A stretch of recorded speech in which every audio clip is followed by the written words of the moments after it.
खुर्दो horror कहानी सायादार जड़वा। हिस्सा अव्वल। पुराना यतीम खाना कहानी एक दूर दराज गांव चंदनपुर में वाक़ एक पुराने यतीम खाने की है। उस यतीम खाने का नाम था नूर अली तामी। ये जगह बरसों से वीरान पड़ी थी और मकामी लोग उसके पास जाने से भी डरते थे। कहा जाता था कि यहाँ कुछ ऐसा हुआ था जो बयान से बाहर है। चंद साल पहले वहाँ दो जड़वा बहनें रहती थीं, जरिया और अरीशा। जरिया खामोश और संजीदा मिजाज थी, जबकि अरीशा शरारती और शौक। दोनों एक दूसरे से जदा न होने वाली थीं। उनके वालिदैन एक परासरार हादिसे में हलाक हो गए थे और वो यतीम खाने में लाकर छोड़ दी गई थीं। मगर कुछ ही महीनों में यतीम खाने में अजीब व गरीब वाक़यात होने लगे। रात को बच्चों के चीखने की आवाजें आते, खिलौने खुद ब खुद हरकत करने लगते और अक्सर जरिया को खाली कमरों में किसी से बात करते हुए देखा जाता था, हालांकि वहां कोई ना होता। एक रात जरिया और अरीशा अपने कमरे से गायब हो गईं। उनकी तलाश की गई मगर वो कभी न मिले। सिर्फ उनका टूटा हुआ गड़िया का जोड़ा उनके बस्तरों पर पाया गया। इस रात के बाद यतीम खाने में एक बड़ी आग लग गई और वो जगह हमेशा के लिए बंद कर दी गई। हिस्सा दूम। वापसी 15 साल बाद एक सोशल वर्कर लड़की फायजा को इस जगह का रिकॉर्ड दरस्त करने का हुक्म मिला। वो शहर से आई और उसने पुराना यतीम खाना खोला। जैसे ही उसने अंदर कदम रखा, उसे महसूस हुआ जैसे कोई उसे देख रहा हो। दीवारों पर पुरानी तस्वीरें लटक रही थीं और इनमें एक तस्वीर पुरानी लगती थी, दो जड़वां बच्चियों की, जिन्होंने सफेद लिबास पहना हुआ था और उनके चेहरे बेहद संजीदा थे।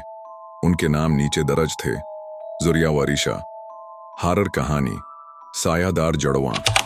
हिस्सा दोम। गड़िया का राज। पहले हिस्से में हमने देखा कि ज़रिया और अरीशा, दो जड़वां यतीम बहनें, परासरार तौर पर यतीम खाने से गायब हो गईं और बरसों बाद फायजा, जो एक सोशल वर्कर थी, इस जगह जाकर खुद भी लापता हो गई। हिस्सा सोम। नई रहाइश। कुछ माह बाद एक फैमिली, इकराम साहब, उनकी बीवी शाइस्ता और 10 साला बेटी हानिया शहर से गांवों में मुंतकिल हुई। उन्हें एक पुरानी कशादा मगर सिस्ती जमीन पर मकान मिला, वही जमीन जहां कभी यतीम खाना था।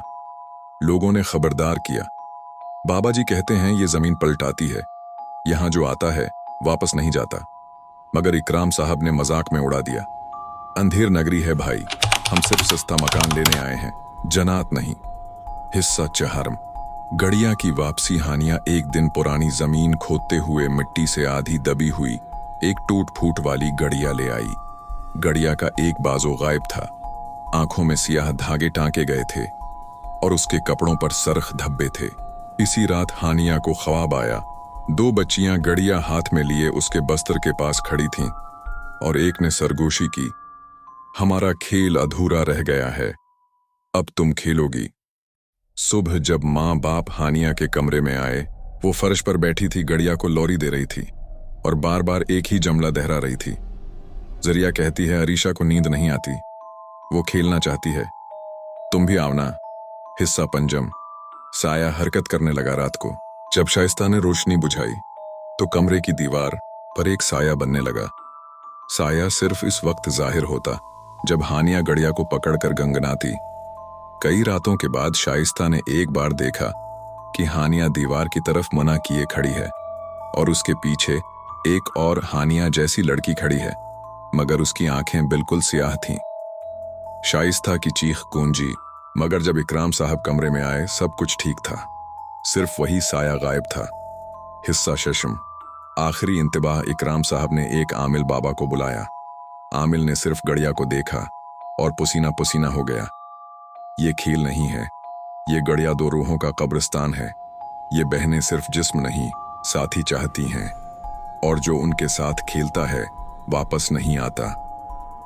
आमिल ने रात में कुरान पाक पढ़ कर गड़िया को दफन करने की कोशिश की, मगर जैसे ही अजान शुरू हुई, जमीन से चीखों की आवाज आने लगी, हमारा खेल अधूरा है, तुम्हें जाना होगा।